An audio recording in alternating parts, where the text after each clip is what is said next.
I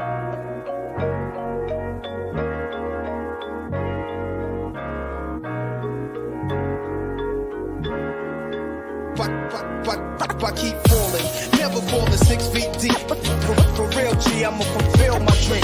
The mind activation, react like I'm facing time. Like for real, G, I'ma fulfill my dream. I keep falling, never falling 6 feet deep. For real, G, I'ma fulfill my dream. The mind activation, react like I'm facing time. Like for real, G, I'ma fulfill my dream. Yeah, fuck your handouts, we here to stand out. Told mama your youngest child got a plan, damn. God's will, I'm about to shine now. No chill, I rush in like Blau. Hit you with that ill style, no deny. Since a youngin' marching to my own beat. Never frontin', kept a lawyer, overcoming the heat. Dedicated since the soil, learned to walk on my feet. Doctor said I'd have my limits, I accept no defeat. All right, good evening, everybody. This is David, joined by Scott and Matt with the Rocky Mountain Sports Report.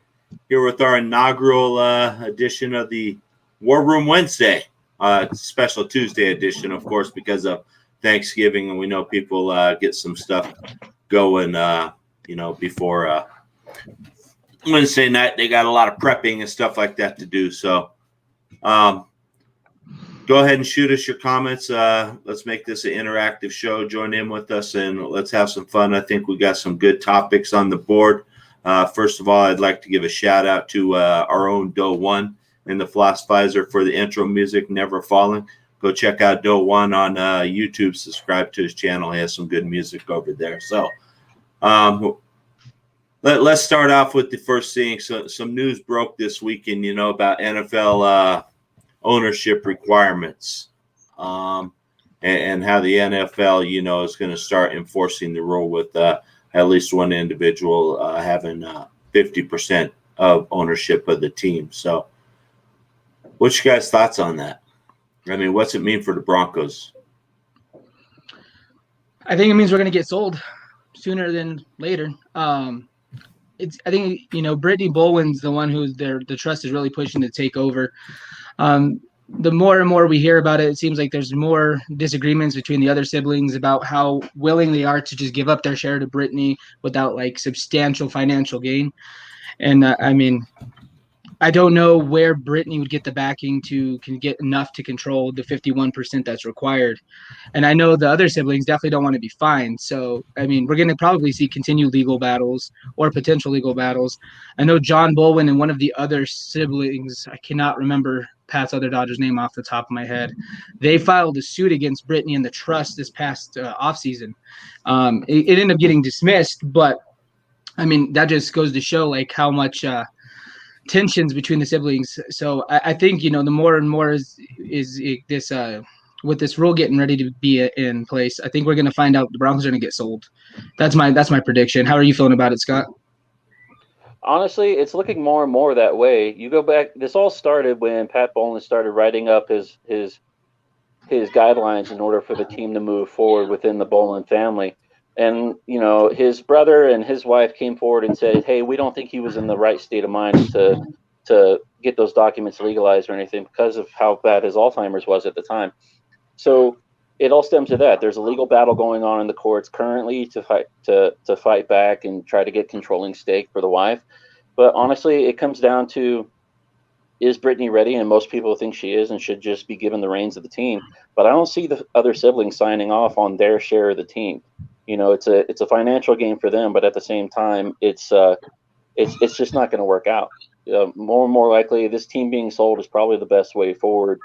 As far as it comes to the $10 million penalty if there's not a single owner per year.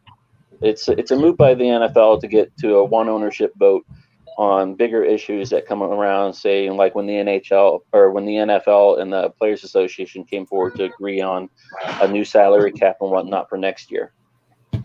Yeah, and I agree with both of you. I think this will end up eventually with the Denver Broncos being sold off to somebody outside of the Bowlen family, unless Beth or Brittany convince the others to sign off their share. And I think that would be pretty difficult with the tensions and the turmoil we've seen with how the negotiations and everything are going right now. So, potential suitors for buying the team. Any thoughts? I know Bezos was kind of sniffing around. Jeff Bezos, he's the CEO and founder of Amazon. He was sniffing around buying an NFL team. He has, at least it's been rumored that he has been sniffing around trying to buy an NFL team. I think he had interest in Seattle at some point after their owner passed a few years ago. But I think Bezos, he's invested a ton of money into Colorado. We got several warehouses here. I mean, it makes sense. He's already, he's invested into the community. It'd be a positive image for him. Like, I put X amount of jobs back into the community. Now I'm going to run this team and win championships. Really try to push that local hero ploy. I mean, another one is the co-founder of the Nike brand. He stepped down. I can't remember his name off the top of my head. I mentioned him in an article a few weeks ago on a post, actually. It's not an article. When him stepping down, he can technically buy any franchise he wants because it isn't a conflict of interest anymore. Since he's not part of Nike, there would have been a conflict of interest because the jersey is Nike. But he's a potential suitor. And Joe Ellis was actually also approached about this not too long ago, and he said that it is a very likely possibility that it could happen. Yeah, with the Broncos being sold, so it's ultimately even out of the Baldwin family's hands. So if Joe Ellis just says, I don't think this is going to work, he can pull the plug and sell the team anytime he feels fit. Yeah, as long as he's head of that trust, he's the CEO right now, and he has the reins to do what he thinks is in the best interest of this team. Scott, let me ask you this: so, with the potential sale of the Broncos, as a Bronco fan, or how do you put Bronco fans at ease that somebody like the ex co-founder, or not the ex, but the co-founder of Nike doesn't buy the team and relocate it up to the Portland area, or Bezos, doesn't buy a team and relocate it outside of Colorado? I mean, there's always that opportunity or that chance that, that risk, I guess. And is it something that maybe is built into the contract that, the franchise has to stay in Denver for at least 20 years or something like that? I definitely think it should be something that's written into the contract. The team is sold off. You look at what the Baldwin family's done as far as the Broncos here in the city of Denver, going back to the roots back in the AFL. I mean, there's so much history. There's such a winning attitude around Denver football. All those years with John Elway going to all those Super Bowls, eventually winning 2 in back-to-back years. And then again in 2015, the Broncos winning under Peyton Manning's leadership on the field. It's just something you can't get rid of. It's such a historic part of this city. I feel this fan base is extremely, extremely, extremely loyal, and they're going to do what they can to try to keep this team here. It's not something you want to get rid of. I mean, yes, we've been on a downtrodden time. We're looking at potentially our 4th consecutive losing season. But I think with somebody like Jeff Bezos stepping in, or somebody with that amount of money and just a single ownership, it provides some level of hope. And I think that both the players, media and fans all alike are going to have to see that if Jeff does come in to buy the team, he has it with the team's best interest in mind, not just from a money standpoint and raising the revenue back up to where it used to be, but building up that championship contender once again. And he'll make his changes, but I honestly think, that ownership change is going to make a drastic improvement. It's going to take the focus off of what's going on in the front office, which is, I think, taking away a lot of what, the product is on the field, and refocusing that energy and just building upon that. And maybe, as we talked about last time, getting rid of that West Coast offensive scheme and finding something that makes the players on the field look amazing. Right. No, I agree. And this franchise does have a huge following, and very loyal fans. And, as Denver and the Colorado area begins to expand and you have a lot of people coming from the outside, you're going to have an owner who's willing to put up the money for a stadium, because I don't think fans anymore are going to want to be taxed anymore to help subsidize stadium. So it's going to have to be more like Kroenke did out in LA, and he just funded, him and other private parties. That's the way it's going to have to be, I think. And that's one thing I think the Broncos are going to want too, is a new stadium. What's Empower or Mile High? How old is it now? 20 years, 25 maybe? Are we getting Yeah, that roughly. that old? It's So been around a while. yeah, and the life expectancy of stadiums, I mean, a friend of mine once, did some research, and it seems like the life expectancy of stadiums, especially in the NFL, is about 20 to 25 years. And I think it would, if Denver does go that route, then I think it would behoove them to build, something with a retractable dome, and possibly or potentially attract a Super Bowl or Final Four things and stuff like that in the future. So, but that's all to be seen as we go down the road and see where this whole thing with the ownership goes. So let's move on to our. Actually, hey Dave, sorry to cut you Yeah, off. go ahead, Matt. Sorry. Before I cut you off. So the co-founder of Nike is Phil Knight. That's one Okay. of them. And then the other one that was being floated around is actually they have ties to Colorado already. They own an NFL franchise. So Stan Kroenke's son, who's part of the Kroenke Sports empire, he has started his own company and somewhat separated from his father. Therefore, if Josh Kroenke wanted to invest and buy the Broncos, it would not conflict with NFL regs. Because the Kroenke, you can't own more than one team under the state, whatever business corporation or however whatever your trade name is for the ownership. So Josh Kroenke could potentially buy the Denver Broncos. I mean, they already have ties. To tie into that, Matt, Josh Kroenke is actually part of the KSE group, and if he's breaking up to do his own thing, that means he's giving up the ownership rights to the Colorado Avalanche, Colorado Mammoth, Denver Nuggets, and the Colorado Rapids. No, I think he still has ties. But you have to be considered a majority. He doesn't owner. have controlling stake in them. Yes. Exactly. He would give up his controlling stake in those organizations in order to pursue the NFL team. Yeah, so he has controlling stake of a company that I seen that he was starting himself. So if he can get enough investors, we could technically see him do that, since it would not be a conflict of interest, since he does not have that majority stake in the Kroenke. What is it? KICC? Is that what you said? KSE, Kroenke Sports Entertainment. Yeah. Oh yeah, there you go. So right. I mean, they have ties here. I mean, it wouldn't be insane. Right. Crazier things have happened. How do you guys see John Elway potentially fitting into all of this? I mean, I know John Elway and even Peyton Manning has expressed interest in owning an NFL team. So, I mean, do you think either of those two, fit into this puzzle somewhere? If they could get the financial backing. Exactly. If they can get the financial backing, it's a possibility. I mean, if you're talking about one or the other forming their own ownership group to move forward on the Broncos or any NFL team, it's a possibility, but that takes a lot more. If you're talking about Elway and Manning possibly combining together to form an ownership group to find, ownership for a team like the Broncos, the Seahawks, the Titans, whatever it may be, that's another possibility too. Right. Okay. All right. Well, we'll move on from this. This will be an interesting story to watch develop, and see how things go, see how all the legal battles play out. So, we've been talking, the three of us, Garrett Bowles, we all know he's going to be an unrestricted free agent next year.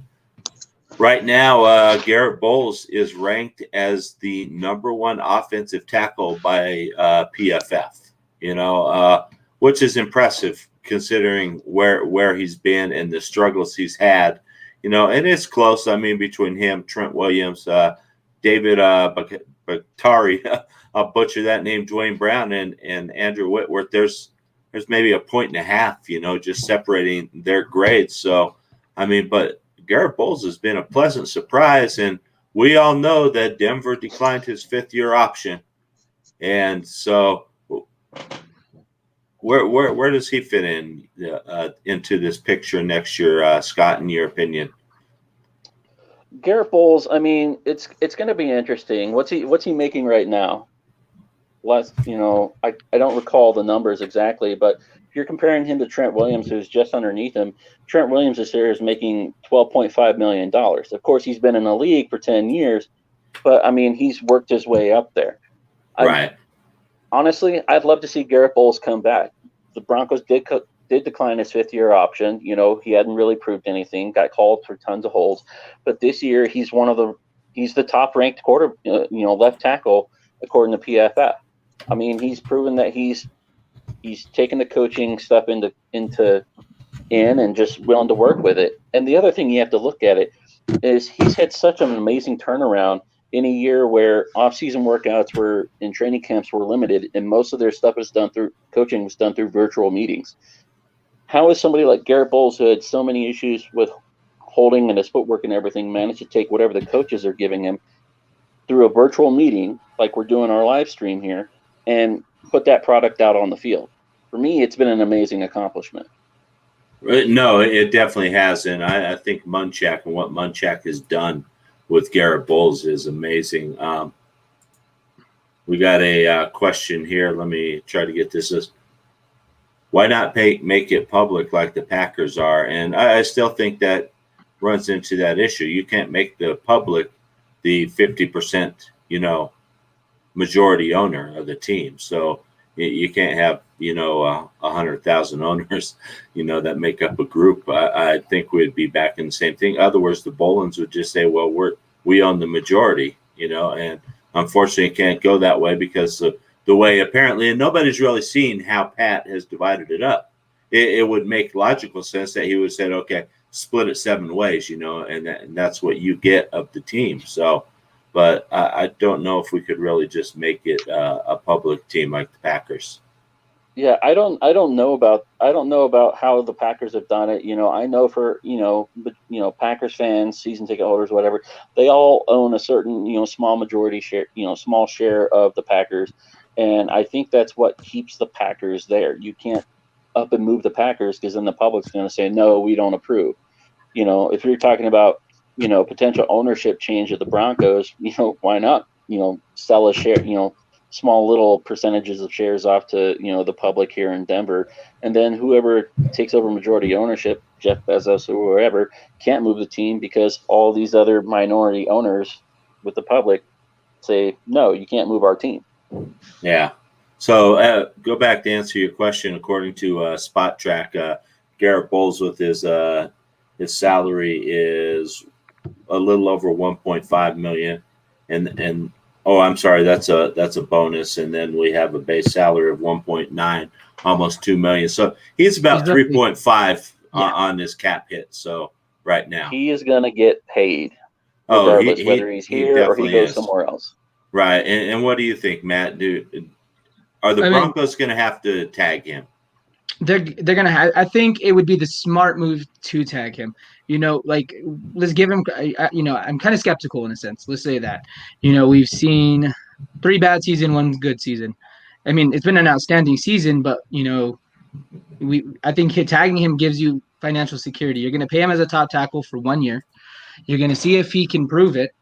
And if he can, you're going to setting yourself up with a better cap year. Hopefully COVID implications are better by then. You'd be able to sign him to that contract more comfortably. But, I mean, Scott's right. If he's not here and we don't tag him, he's going to get paid. I mean, the list that you just read off, 3 out of the 5 are 10-year vets with Whitworth, Brown, and Williams. Those are 10-year vets. Some of those guys have been considered Hall of Famers. I mean, and he's outplayed them this year. Granted, it's 1 season. It's a sample size. Let's see if we can consistently build on it, which I think he can, especially if he can stay working with Munchak. Munchak's probably the top offensive line coach in the league right now. And that's probably your best selling point for keeping Bowles here is staying with Munchak. Yeah, I agree. With that being said, if we tag him, we're looking at roughly a 14 mil cap hit, which is significantly less than what you'd hit on the open market for sure. Definitely less than he'd probably command close to 20. So I would say between 18 and 21 on the open market. Easy. Yeah, and he's definitely going to get paid like Scott said. So I think it would be in the Broncos' best interest. Let's go ahead and tag the guy this year, pay him, and then let's see if he can do it again. If he does it again, then let's get a long-term deal done with the guy because, and Scott said this before when we were talking, offensive tackles, especially good ones, are very hard to find. People say franchise quarterbacks are hard to find. I think the next hardest thing to find is an effective left tackle to protect your quarterback. So they are very hard to find. So yeah. And I know a lot of our listeners are probably gonna be like, no, you need to tag Justin. You need to tag Justin. He's been consistent. Well, yeah, that's true. But just like you pointed out, tackles are extremely difficult to find. DBs are a dime a dozen is what most draft scouts say. And if anyone's going to pop up with a question about tagging Justin, we also have to remember the tag will be increased by 120% since it's the second year we've used the tag. So Right. it would be an insanely high tag for a free safety. Even though he's an all-pro, according to Pro Football Focus, he's considered an all-pro. It's just not worth the money right now. Not with Second the year state of our franchise tag offense. for him would have him north of 20 mil, wouldn't it? Easy. Right. I don't have the Yeah. figures right in front of me, but it would be insane.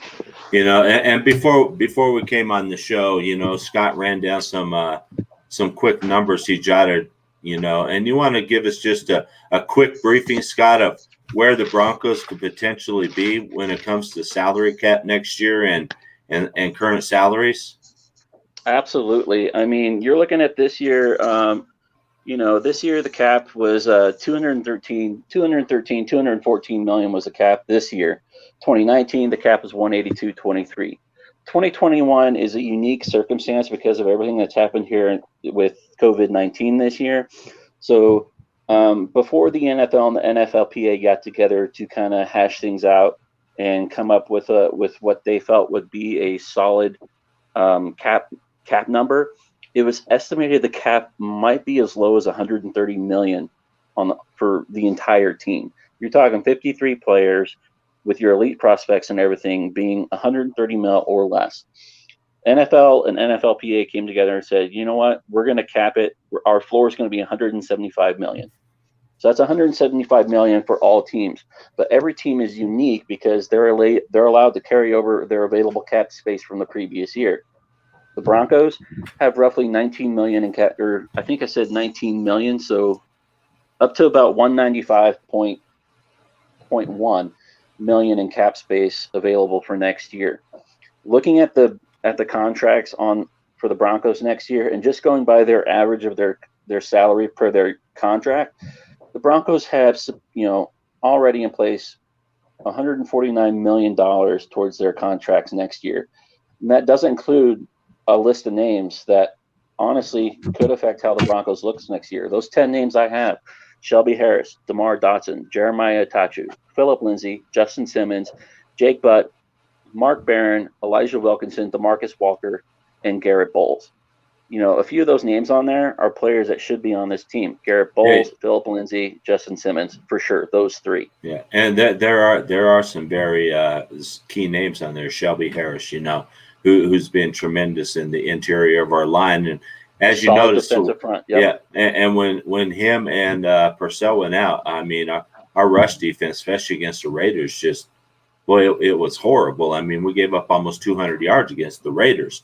So I think Shelby Harris or someone like him that we're going to have to go out and attract off the free agent market, is going to be another problem that we're going to have to deal with next year come free agency or in the draft. We're going to have to look to rebuild there. So absolutely. And as Matt said earlier, or we've been discussing, offensive front people, left tackles, right tackles are hard to find, and you've got two right tackles on that list in Elijah Wilkinson and DeMar Dotson. Right. So if you had to keep one of those two, who would you? I'm going to go with Dotson. I mean, you've got Juwan James, who's going to be back next year, pending any COVID issues or whatever else happens. But honestly, I think DeMar Dotson has been the better tackle, on the right side for us. Elijah Wilkinson's been dealing with some injuries, and I think they've played him at guard a few times as well. Right. Yeah, I think Dotson is the better player than Wilkinson. I know Wilkinson's young, but he has struggled tremendously, and I think Dotson's just a better thing. And then maybe we draft a younger guy, because what's Dotson going to be going into his 10th or 11th year, correct? Yeah. So yeah, I mean, you might be able to get another 2 or 3 out of him, and if you get a younger guy to develop, or I don't know if Elijah Wilkinson's the guy you can keep and develop him or not. I mean, what's your thoughts, Matt? No, I think it'd be smarter to go with Dotson. He's been established. I think he'd be comfortable coming in as an emergency use. I mean, with Juwan James' injury history, you never really know.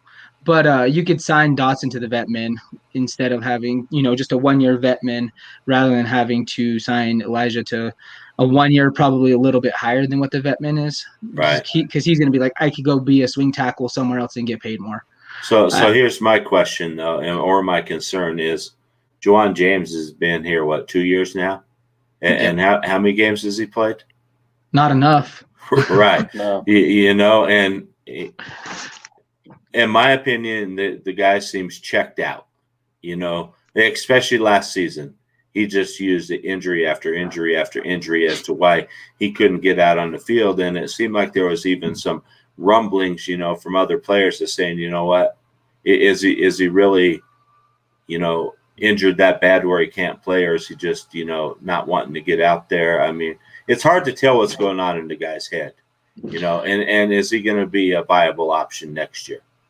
Yeah, so speaking of Juwan James and your checked out kind of theory, he was meeting with like an NFL league psychologist for almost his entire time in Miami, and Right. he followed him here to Denver, so they're still checking in. I think Juwan James came in. He's a big burly guy, and he plays. I hate to call him soft, but he plays soft. We've seen him have consistent injuries and checking himself out of games. I think at one point he checked him. I mean, you know, don't get me wrong, anxiety is a huge thing. I think one time he was getting mauled so bad he checked himself out with like anxiety. I mean, the NFL is a tough game. So I mean, I can guarantee you he's not been worth the money. I don't think he will be, but I think he's seen he got his fat payday. He's gonna ride it out because even if we cut him now, he's still guaranteed the money. So I mean, he doesn't even have to play. He can come in, play one snap, and my knee's gone. Right. You know, he could simply do that. And I mean, I mean, you hate to call a guy out like that, but I mean, I wouldn't be surprised if that's his mentality. It seemed like it was his mentality last season. He came in, he got hurt. What was it? The second game of the season last year, and then he tried to come back. Yeah, it was like second game, I think. He got hurt last season, and then I know he tried to come.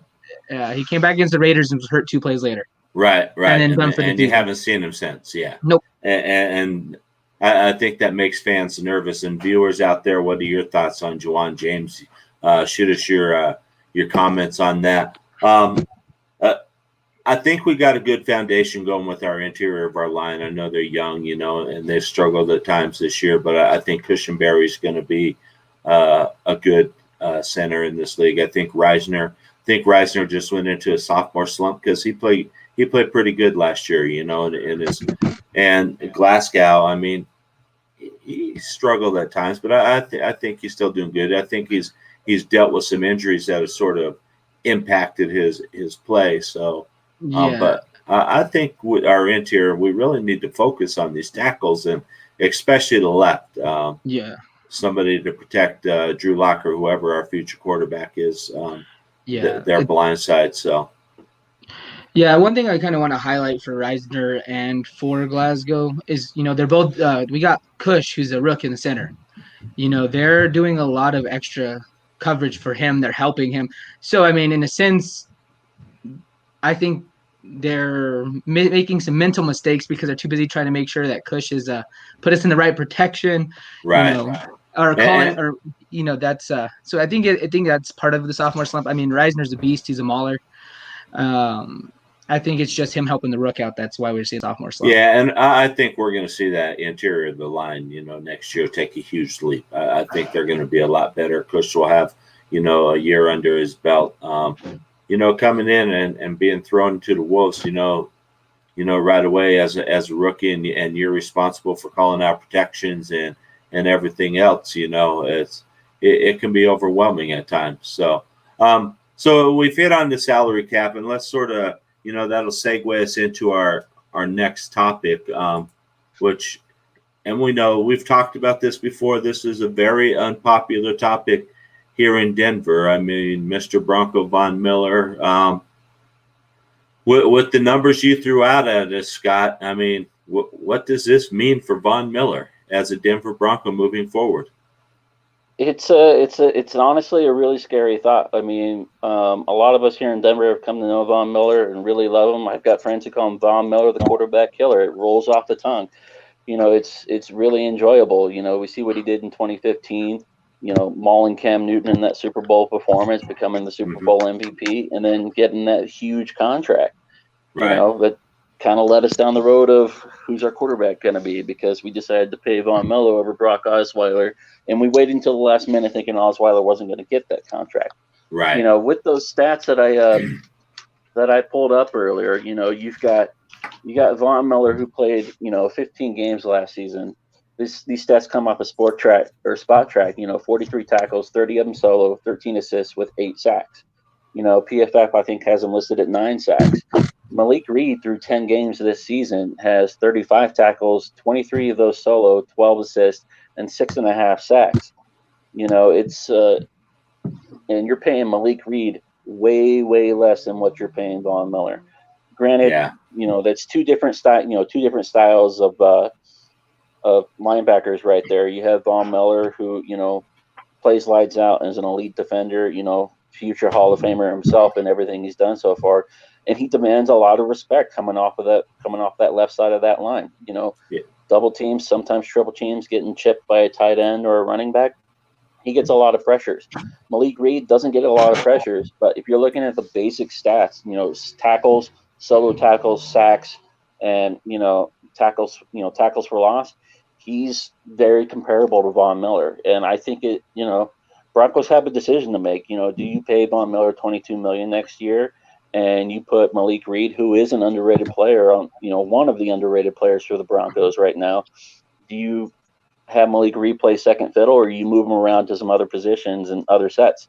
I don't know, but I mean, in my opinion, and it might not be the greatest one, is you take the hit on the cap, you know, $4 million to release Von Miller, or you talk to Miller right now, sometime soon, about restructuring his contract and staying here for longer. Yeah, and we've all heard, Matt, and you've heard this too, and you mentioned this, that this topic has been approached with Von Miller before by another media outlet, and they asked him what he thought about it, and he's not too keen on it. He hung up on him. Just saying. So, I mean, I tend to agree with what Scott's laying down. I mean, the cap hit's huge. We've seen a resurgence with Malik Reed. I don't think he's nowhere near the same caliber of a player as Von is. Von is, you know, a monster. He can, like Scott said, commands a lot of respect. He's been consistent for so long. I mean, the other thing we have to look at is that cap hit is monstrous. If he's not willing to restructure, we have so many other key people we need to keep. It becomes the question: do we keep one or do we keep the many? And right now, with our current state, we need to keep the many. We have too many free agents next year that are going to hit the open market, and we can't allow that. You know, Phil, Garrett, Justin, if they are in our long-term plans, we got to find a way to secure them. Next year, so if let's just say hypothetically today the season was over, we'd be sitting at 15. That puts us kind of out of the range for a top-tier quarterback. That puts us out of the range for a top-tier tackle. That really leaves us in the DB land and edge rusher land. I mean, Greg Rousseau could be there, Osai from Texas. I mean, there's so many of them that have a first-round grade that, you know, could pair with Malik Reed and Bradley Chubb. You know, we need you need depth for sure, even if Malik's not that starter. I mean, unfortunately, we've seen it time and time after again with these later round picks, undrafted free agents both times. Malik Reed and Shaq Barrett both kind of getting overshadowed by a first round pick, Shane Ray, and then unfortunately Bradley Chubb. And we let go of Shaq Barrett, and he let have 18.5 sacks last year. Yeah. So maybe that's not the route to take, but I could see it being that way as well. And remember, Shaq has had a tremendous drop off this year. I mean, True. Reed actually has more sacks than Shaq has this year. So yeah, I mean, we've hit them. We've hit gold in the undrafted free agent. That's one thing I got to give Elway credit for. That's the one thing I will give Elway. Me and Elway are on eye to eye on pretty much anything else. But undrafted free agents, I mean, he's found Chris Harris Jr. He's found Malik Reed. He's found Shaq Barrett.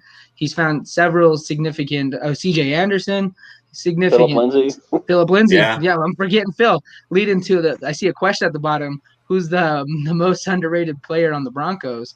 Offensively, that's Philip Lindsay. That's not even a question. Right. It is. So is he underrated, or is he the most disrespected player on the Broncos? I think he falls into both categories for sure. Yeah. I mean, we've seen a tremendous upkick in carries and touches this week, but 4 carries, that's like a spit in the face. It is, and bringing in someone like Gordon in and signing him to $8 million a year contract. You know, is it feasible to sign Philip Lindsay? I mean, what do you guys think, or has he been soured by John Elway and his moves that he's made with bringing in Melvin Gordon and not even approaching him and say, hey, let's get you a long-term deal? Do you think? I mean, come on, the guy, the first undrafted running back in NFL history to have back-to-back 1,000-yard seasons, you know, goes to a Pro Bowl, and Elway, and this is one problem I have with John Elway. John Elway is horrible with his players and the way he negotiates with them, and he's burned bridges between them, and I'm wondering if he's burned them with Philip Lindsay. What do you think, Scott? Honestly, I think he has burned a bridge with Philip Lindsay, and for what it is what I call the bad call brick. You know, with Philip Lindsay, you know, you're looking at somebody who's an undrafted free agent, and I get it. You know, a diamond in the rough. The Broncos passed on him in the draft when they could have picked him up, you know, but they didn't want to pay him any of the bonuses from being drafted during the draft period. So they picked him up as a undrafted free agent. You know, you get to pay him less there. I think he's making less than $900,000 a year, you know, on his contract right now to basically run the rock for the Broncos.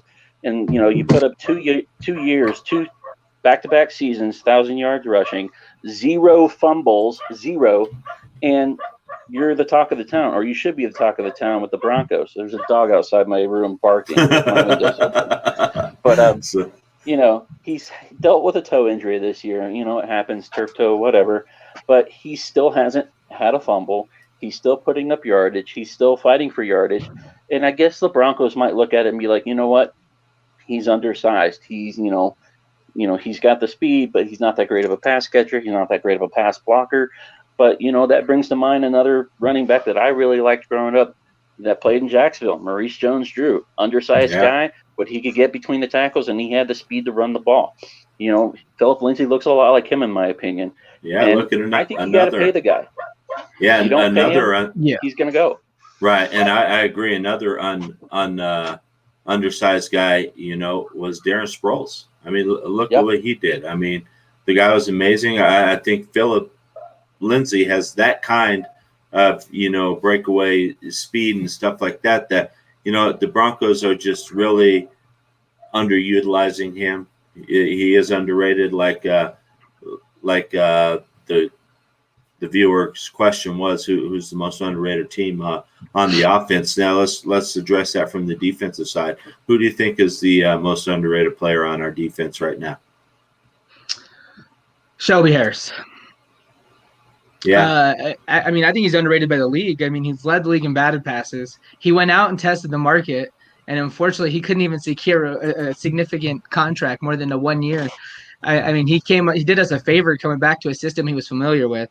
I mean, he doesn't get you your sacks, but I mean, he applies constant pressure. The quarterback's constantly fearful of his batted balls. I mean, I think our viewers would like if I said Justin Simmons, but I mean, I think Justin Simmons has a pretty fair evaluation. I think he does as well. Justin Simmons. I mean, and I agree. I think Shelby Harris is probably the most underrated defensive player on our team, just for what he does. And you really see it now with him being out, and you're not getting those batted balls like you get, and the interior running defense isn't as great anymore either. Who do you think is your most underrated defensive player, Scott? You know, Shelby Harris is a great pick, but the one I got to go with is our middle linebacker, and Alexander Johnson. I believe that's his name, right? Yeah. Alexander Johnson. You know, you look at somebody who's come in and, you know, playing a position where you're calling the plays on the field. You're getting plays relayed to you from Ed Donatel or Vic Fangio, whoever it is right now, and young player. But, I mean, he showed in that game against Miami that he can cover both sides of the field, and he can follow that running back out if he needs to. He's great in the run block scheme, and he plays solid when he's in there on passing plays and nickel formations as well. No, I agree. I mean, and that is a oversight maybe on my part, and that just shows how underrated he is. Yeah, sometimes you even forget the guy's out there. You Yeah. know, Oh yeah, you see his little T-Rex arms going all over the place. He's a highlight reel. I mean, that's for sure. Most One of the thing time, the only time I can identify him is by that flock that the hair flowing out of the back of the helmet. yeah. yeah, Rob has another one. Jewel isn't bad either, and Josie Jewell, Jewel has really turned the corner this year. He struggled last year, and I think he's really developed, and he's playing well. So another question from Rob: is there any chance Judy takes the number one wide receiver spot next year with a healthy Sutton? And I see Scott shaking his head no, and I'm gonna agree with you, Scott. I don't think Judy's there yet, and I don't think Judy's that type of receiver. Yeah. I honestly don't think he's that type of receiver, too. I think he's another solid deep threat on the team, but I'm more interested in the way he runs his routes and the way he can cut on the ball and move in his footwork. He provides you a solid option at number 2, and then you put who's our other guy? Hamler. You got Jerry Jeudy, and you got KJ Hamler.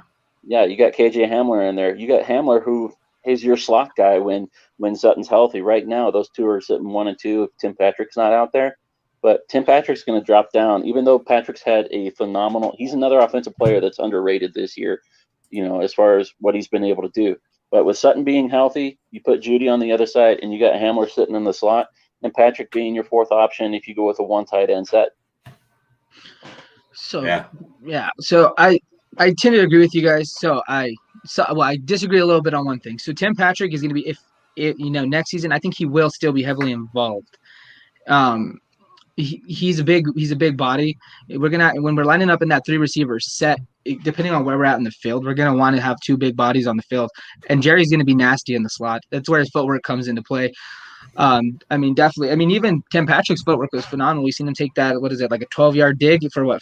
I forgot how many yards it was last week, but significant. It's all formation based. KJ's got a long way to go still. He's productive on the field right now. He's getting a lot of showcase because just because of how fast he is. He's crazy fast. I don't know if you guys noticed this. We've actually seen Hamler probably on the field a little bit more than Jeudy this year.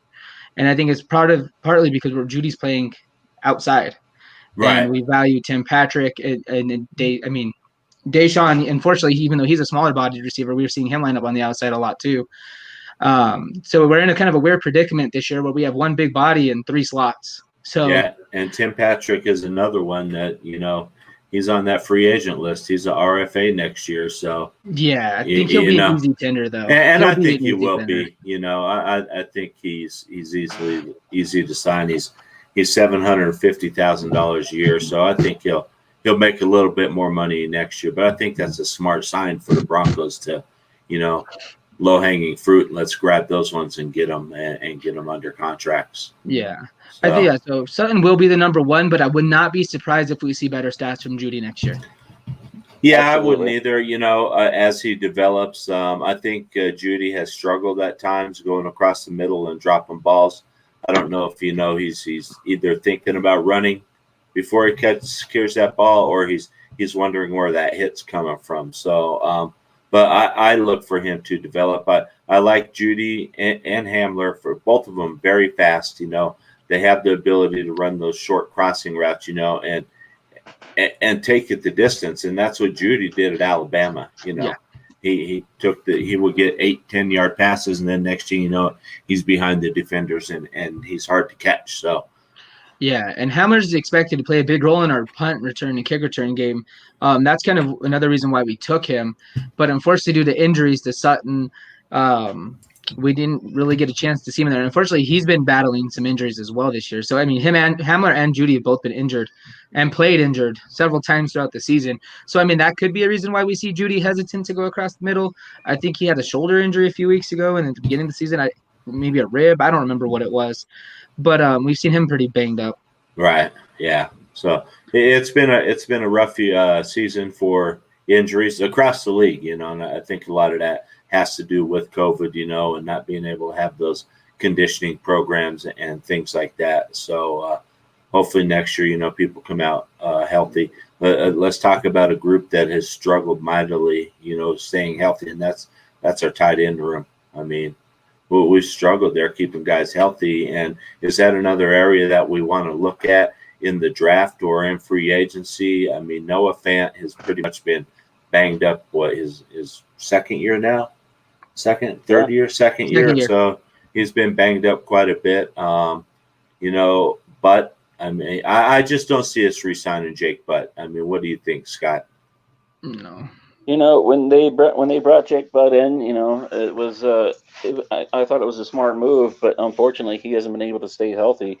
If it wasn't, him getting hurt in preseason, it was him getting hurt, during a practice or leading up to the first game, and he was out for weeks at a time. Sometimes he missed an entire season with an injury.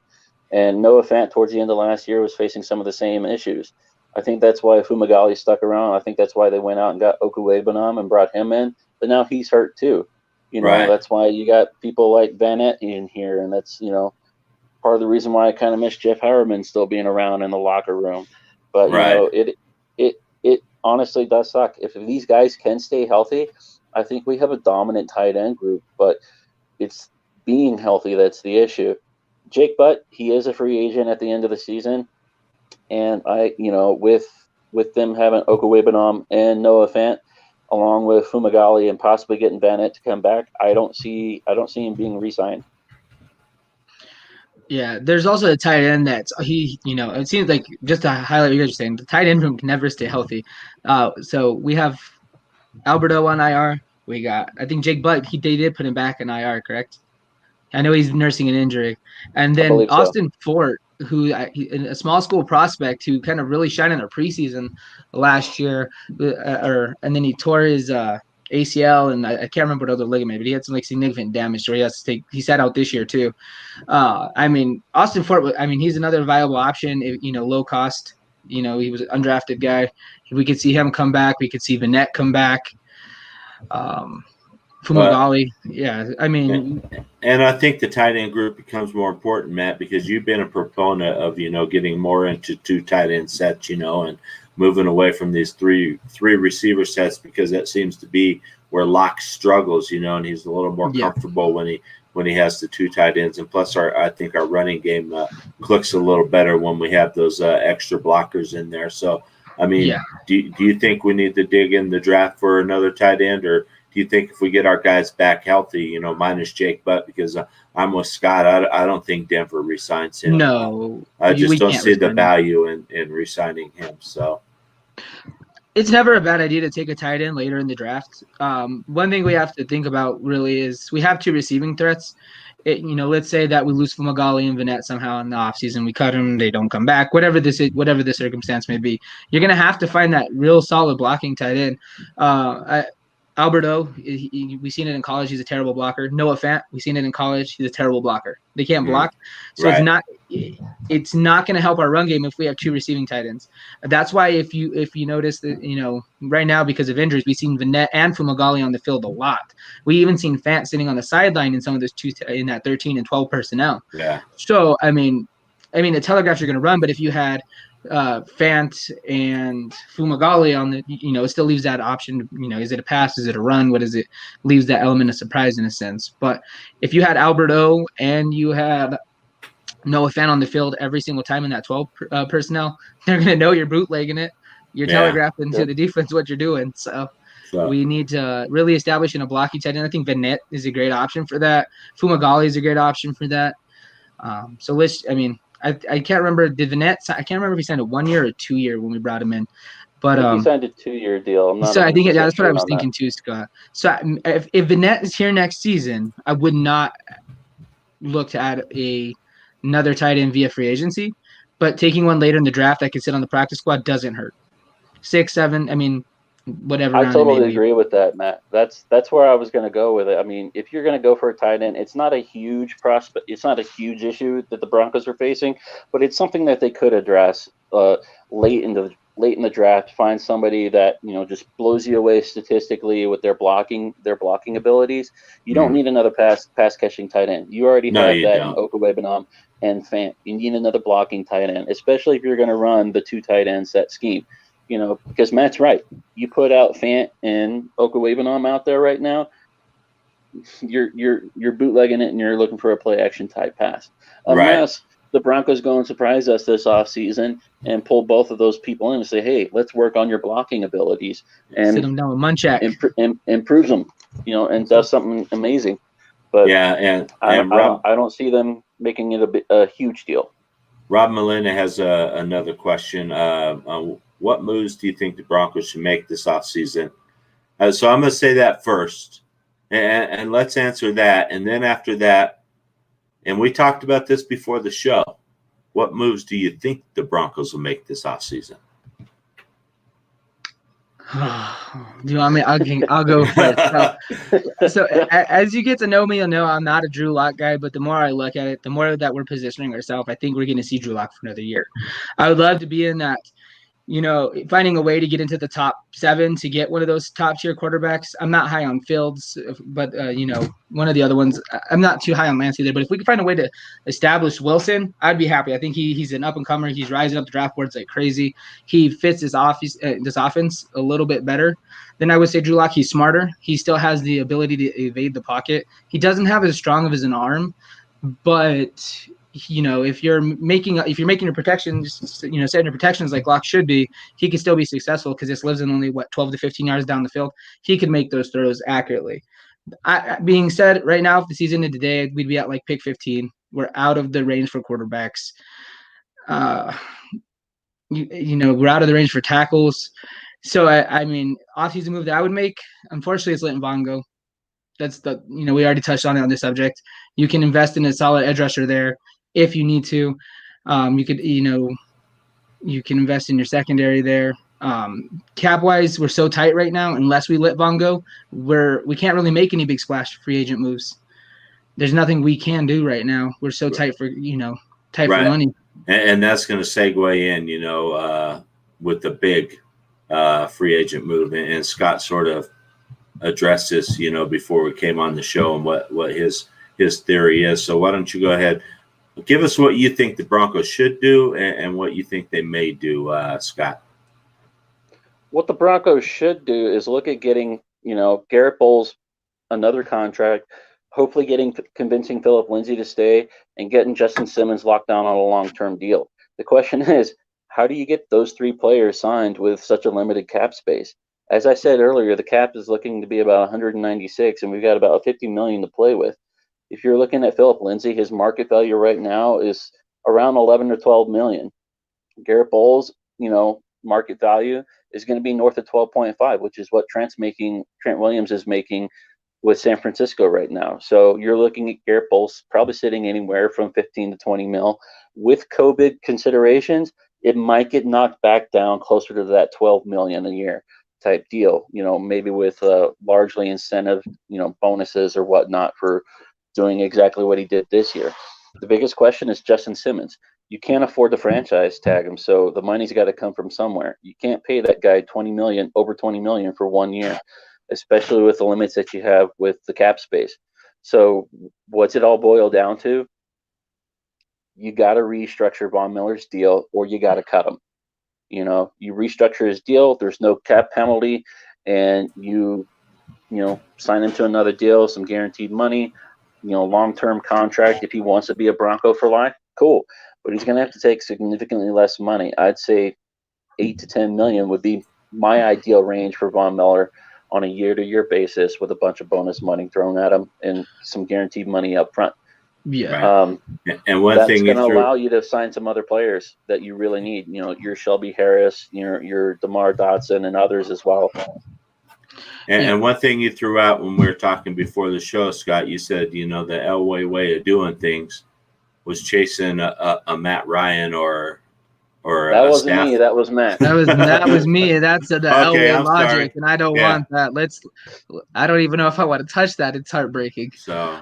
No, it is, and I don't think we need to go a quarterback down that way. in free agency is this. That's I like it. Yes. All right. Let's. One thing I also want to. Sorry, go ahead, Matt. I'm terrible tonight, Dave. I keep cutting you off. Go One ahead. other thing, let's appease the fans real quick. One other option we could look at potentially to freeing up cap. Let's say we can't get Vaughn to restructure. We can't get him. We don't want to let him go. We want that Bronco for life. Jarrell Casey and AJ Bouye both have a 0 dead cap hit next year. Freeing up both of them would roughly free up 25 mil. I don't know if, we've seen AJ struggle to be healthy. We've seen him struggle in man coverage. I could see him being a cap casualty anyways. Same thing with Casey. Unfortunately, he had the triceps injury. He's a legend, but, he's a great player, great guy, super awesome in the community. But at the same time, with those younger guys, our D-line stepped up. You got Draymond Jones, you got McTelvin Agim, you got Mike Purcell, who we've already re-signed. Mm-hmm. He becomes expendable in a sense. They're not on the same talent level as him, but they put a good group together. So, I mean, we could look at that option that could potentially get in there. But before we move on, I just wanted to pose a question to Scott, because I know he said that Bowles is in that 12 mil maybe a year for 12 mil a year. Unfortunately, if you were Garrett Bowles, why wouldn't you say just franchise tag me? I get more money. He's sitting at 14.5 for franchise tag. True, he could get the franchise tag, for 14 or more, but we have to take into consideration NFL and the NFLPA could come forward and change what their franchise tag amounts are with whatever's going on with COVID. I mean, but if you're looking at a lot, it would have to be something along the lines of a long-term deal with with some guaranteed money split up throughout that contract. If they could get Bowles signed to a long-term deal, I think he'd probably take that over a franchise tag, especially with the development he's gone through since last season. What Munchak's done with him has been absolutely amazing. And, if it comes down to him signing somewhere else for more money or staying here with Munchak, who's helped him turn into that first-round talent we thought he was, maybe he'll want to stay for less than what the franchise tag is worth. Yeah, I could definitely see that. I mean, I just wanted to pose put a little aminosity out there. All right. I got you, man. Yeah. Let's switch gears really quick. We all know Thursday is Thanksgiving, turkey and of course football. So I like the format that the NFL's gone to, with the 3 games now. Before it used to be just the 2 games. You would have Dallas and Detroit playing someone, but now they've added that evening game, which I really like. So let's start off with the Houston at Detroit. Houston's a 3-point favorite in that, and the over-under is 51.5. So any betting people out there, so take those numbers with a grain of salt. So let's start. Scott, who do you like in this first game? Honestly, I have to go with Houston in this first game. If you look at the game films from last week, Houston went into New England and went and played them, and they put up a tough fight, losing 27-24. It was a back-and-forth game. The biggest issue facing Houston is David Johnson's out with a concussion, so their running back room is kind of struggling right now. You got Duke Johnson and C.J. Prosise, who combined put up less than 50 yards, and I'm talking 50 yards total. That includes rushing and receptions. There's no run game going on for Houston right now, so a lot. It's going to be the Deshaun Watson show and him putting up a ton of yardage. So if you're trying to make a bet, I would put Watson with putting up some yardage and a few touchdowns for them. Lions on the other side of it, they got shut out last week. By Carolina. Carolina was playing with a backup quarterback because Teddy Bridgewater was out. So, and again, same issue there. DeAndre Swift, he's out with a concussion. So you have Adrian Peterson and Kerryon Johnson running the ball for Detroit. And again, they put up a total of, Peterson, 7 carries for 18 yards. Kerryon Johnson, 6 carries for 17 yards, 2 receptions for 21 yards. They're not lighting it up. So it's going to become Matt Stafford throwing the ball. And we know Matt Stafford's got an arm. He can move around in the pocket a little bit, but he's not Watson with his spidey sense. So I personally like Houston in this game, and I have this game going to Houston in a blowout 33-10. Dang. All right. So I'm going to pretty much highlight everything that Scott says. So I'm not going to dive too far into my reasoning, but one thing, I don't know. Did you mention that Kenny Golladay is most likely going to be out as well? No, I did not. The wide receiver core for the Lions is banged up too. Kenny Golladay and Amendola are both listed as out. So it's going to come down to Marvin Jones Jr. and probably Sanu. Yes, Matt Stafford's going to be running for his life. They know that he has no one to throw to. They know the run game's been stagnant. I mean, it's going to be stagnant with those injuries. They're going to be applying pressure constantly. I mean, Houston's not the best team defensively, but they got Romeo Crennel in there, who's is a great defensive coordinator. He's their interim head coach right now. So yeah, I'm with Scott all the way. It's going to be a blowout. I actually have it 28-3. Yeah, I pick Houston. Houston, I think, is a better team than their 3-7 record indicates. I mean, they've had some bad luck. They end up firing their coach and their GM, midway through the season. I think they've played better since Bill O'Brien left. I don't know if the team quit on him. He's had some antics. He traded away their best player last year, for – so I think that really didn't sit well with the locker room. I look for Houston to probably win this game 28-10. So let's jump on to the second game. Boy, this is a barn burner here. 2, 3, and 7 teams in the battle of the least. Dude, you know what though? One of these teams could end up in the playoffs if they get on a run. That's the scary part, Yeah, so, it would be a first-round knockout most likely. Yeah, and I think Washington has been playing a lot better since Alex Smith has taken over. And Scott said it before, this is just the feel-good NFL story of the year right there, this whole Alex Smith thing, the guy who just suffered a horrendous injury, almost lost his life actually, or the leg as well. So I like Washington in this game. I think Washington won. What's your guys' breakdown on this, Matt? What do you got there? Oh, this is an ugly game to cover. Let's see. I think it'll be close. I think Alex Smith. I think a couple weeks ago we seen him get close to 50 at passing attempts. Washington's just a big, gigantic toilet. So is Dallas right now. Dallas has no defense. Washington has no offense. So it's going to be a low-scoring affair. I didn't do too much breakdown into this one. I'm looking at 13-10 Washington. Yeah, I think it is the battle of two inept offenses right now. That they may move the ball up and down the field a lot, but it's like a comedy of errors, and they don't end up putting the ball into the end zone. I'll let Scott go, and then I'll go ahead and give my pick on this one. What do you think, Scott? So it is going to be a barn burner. You've got the NFC East, which is just a total mess. Garbage on fire, whatever you want to call it.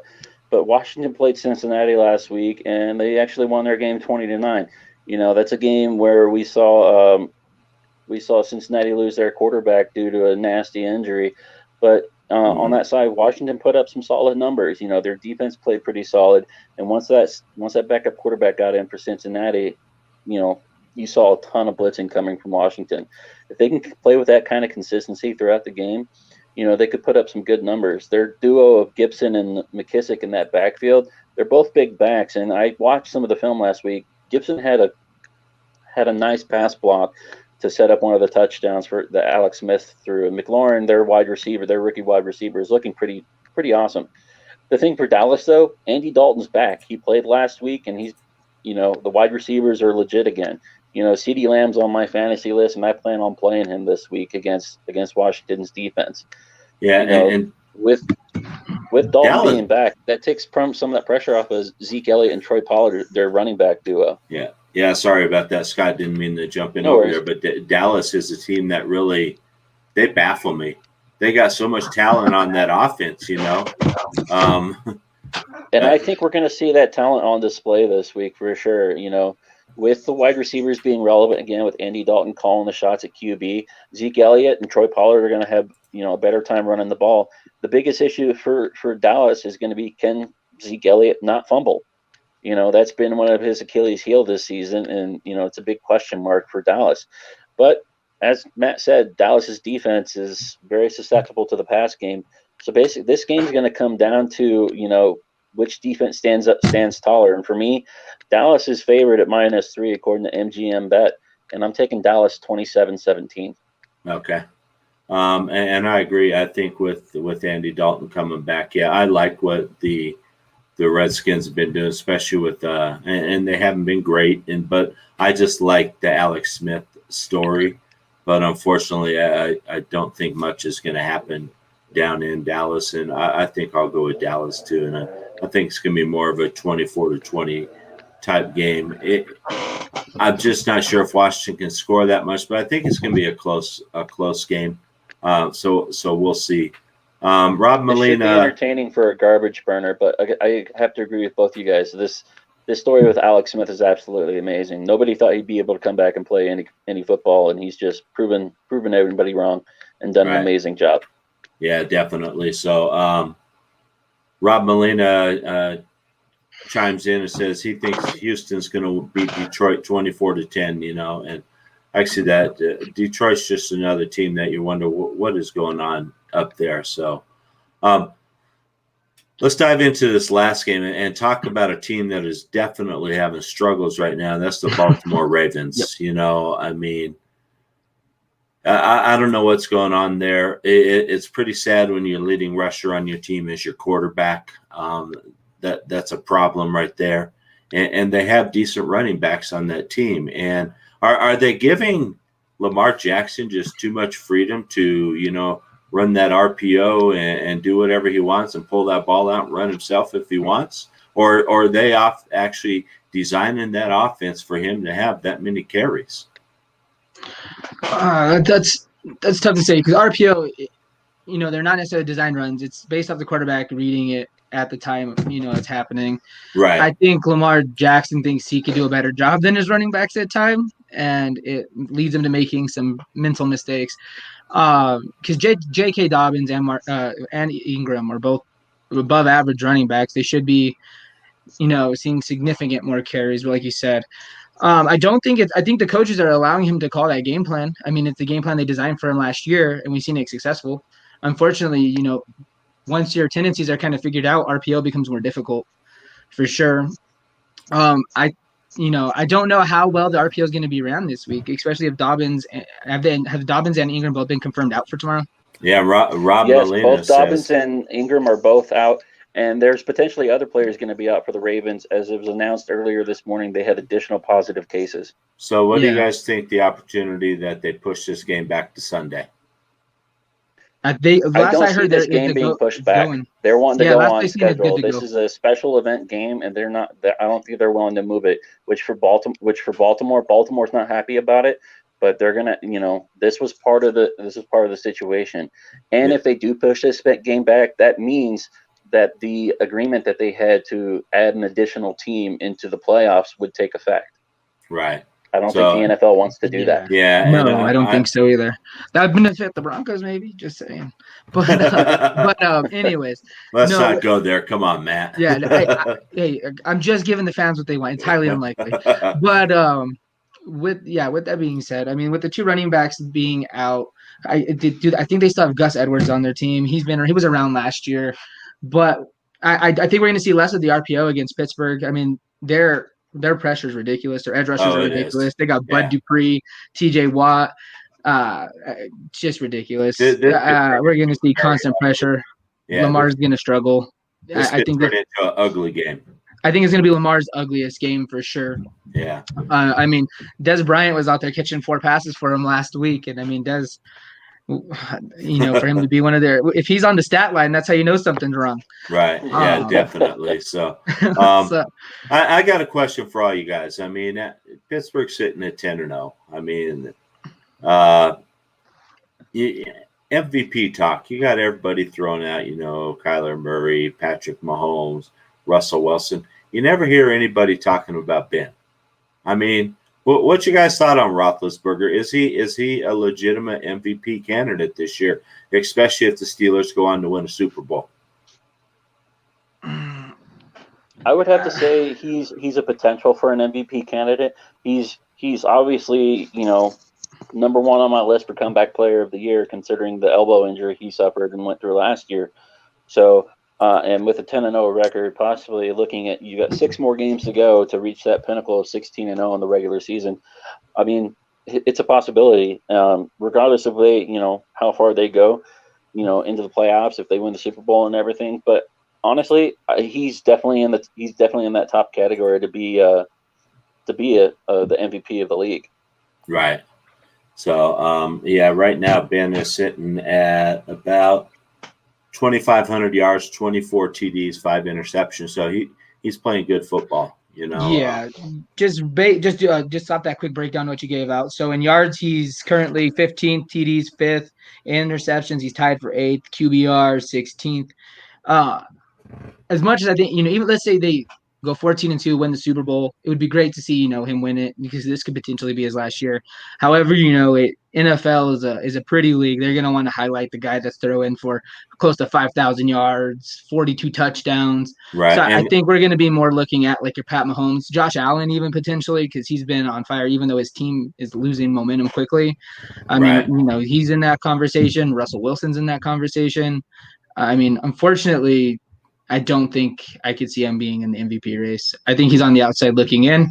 Let's say he has a 4 or 5 touchdown game, then we would be having a different conversation next week. But where we sit now, I don't think so. Yeah, all right, Scott, really quick, what's your prediction on the game? All right, with Pittsburgh and Baltimore, Steelers are undefeated. Juju Smith was a limited participant at practice today with an ankle sprain, but that's an improvement over yesterday where he did not participate at all. So I see him being back on the field, meaning that you have him, Washington, and Claypool all out there on the field as your wide receiver corps. Their defense is just scary good, and it's gonna bring up a bunch of issues for Baltimore.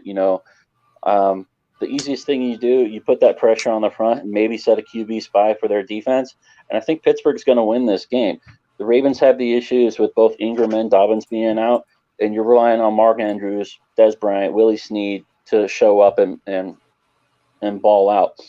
As Matt was saying earlier, with the Pittsburgh's defensive front, I don't know how much of that RPO you're going to be able to run. But if Pittsburgh can limit, Jackson to the pocket, then this is going to be Pittsburgh's game. I don't think I wrote down a score. Maybe I did. No, I did not write down a score as I was doing my predictions. So on the spot, I'm going to say this is going to be Pittsburgh's game. Let's go probably around 30 to, I'd say 17. Okay. Matt, how about you? All right, looks like Matt may have froze up, so hopefully we can get Matt back in here. To touch on the Pittsburgh Steelers, we're talking about the possibility of them going 16-0. You look at their remaining schedule; they have Baltimore this week, first week of December, or in December they have open up with the Washington Football Team. Then they're at the Bills, at Cincinnati, who just lost Joe Burrow. Then they invite the Colts to town, and then they finish Week 17 at Cleveland. There's a couple games on there that might scare me. Buffalo, maybe the Colts, but right. I mean, Cleveland's had some games, especially if it's a game in the weather like Cleveland's been dealing with the past few weeks. I don't see Cleveland doing very well, especially with that defensive front. So honestly, I think Matt was pretty right on point. You could see them potentially go 14-2, probably 16-0. It depends on how that game against the Bills and the Colts go. Right, definitely, and there is that. And I've always been the one to say, lose a game during the regular season. Absolutely. Get it out of your system. We saw what happened to the Patriots. They go all the way to the Super Bowl and lose it. And so nobody even talks about that 16-0 season anymore. They just talk about because a wild card team when the New York Giants came and kicked your butt in the Super Bowl. I mean, it's ridiculous. Eli Manning owned Tom Brady twice. So twice. I think this is going to be an ugly football game. I think Lamar Jackson not having any running backs to really lean on, and just that pressure that the Pittsburgh Steelers can put on a quarterback. I see several turnovers from Lamar Jackson. I think he's going to get behind and he's going to have to start forcing the ball, making bad throws. And I see Pittsburgh winning this thing 35-10. So yeah, I mean, I wanted to go big, but I didn't want to go that big. So I'm happy with my 30-17 prediction. But the other thing we have to take into account is between these games, the Houston game, against the Lions, it's an indoor stadium. Washington at Dallas, they're in a enclosed stadium. Right. Pittsburgh and Baltimore, they're playing outside in the elements, and right now it's predicted of a high of like 58, and I think a 20% chance of some inclement weather going on in Pittsburgh. So right. It's potential to be not only just a messy game on the field as far as potential turnovers and everything, but weather may play a factor as well. All right. Hey, welcome back, Matt. Matt. We just gave our predictions. Scott went with 32-17. 30-17. 30-17. 17 in favor of Pittsburgh. I went Pittsburgh 35-10. I think Jackson's going to have I think Lamar Jackson's probably going to have his worst game of his career and lots of turnovers with that Pittsburgh defense. So break it down and tell us your score, Matt. So I think we're going to look at Pittsburgh getting 4 sacks, forcing 2 picks. One of them is going to go to Minka Fitzpatrick. That's my extreme prediction. As for the score, I see Pittsburgh putting up 35. I see Baltimore going 13. Okay. So Matt's fairly close to me. So I think we all have Pittsburgh winning this thing easily.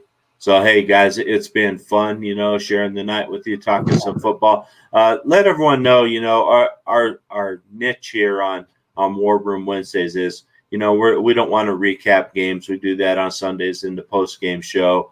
We want to talk more about, some of the off-the-field issues and things like that are going on with the Broncos or around the league. As we get closer to the other sports, we'll start bringing in some hockey stuff. Scott is the lead hockey guy for Rocky Mountain Sports, so he'll be bringing you guys some content on that. The Nuggets are going to be going pretty soon, and that's where we want to go. We'll still answer your questions and talk about the NFL, but we really want to go more. Let's get off the game itself and let's talk more about some of the things like free agency and how that's going to impact things. This ownership thing with the Broncos. We just threw in the games for Thursday because, Thanksgiving is football day. So everybody have a great Thanksgiving. Enjoy yourself. Enjoy some football. And Sunday we'll have the Broncos pregame show. And then Matt and I will also do the halftime show, and we'll do the postgame show as well Sunday after the Saints game. But I think Friday we'll all probably make our predictions on the Rocky Mountain Sports Report for the Broncos and Saints game. So everybody, check out the Rocky Mountain Sports Report for that. Scott, any parting words of wisdom for us? Not much. All I will say is hopefully here in a couple of weeks we'll have some more information on the NHL and their plans moving forward to start their season, and I'll touch base on that. Okay, sounds great. Matt? Just want to wish everybody a happy Thanksgiving, and we look forward to seeing you guys on Sunday. All right. Hey, guys, it's a great night, good show. So thanks for sharing some time with me, and you guys all have a good night, and we'll talk to everybody later. Thank you. Awesome. Happy Thanksgiving, everybody. See you later. See ya.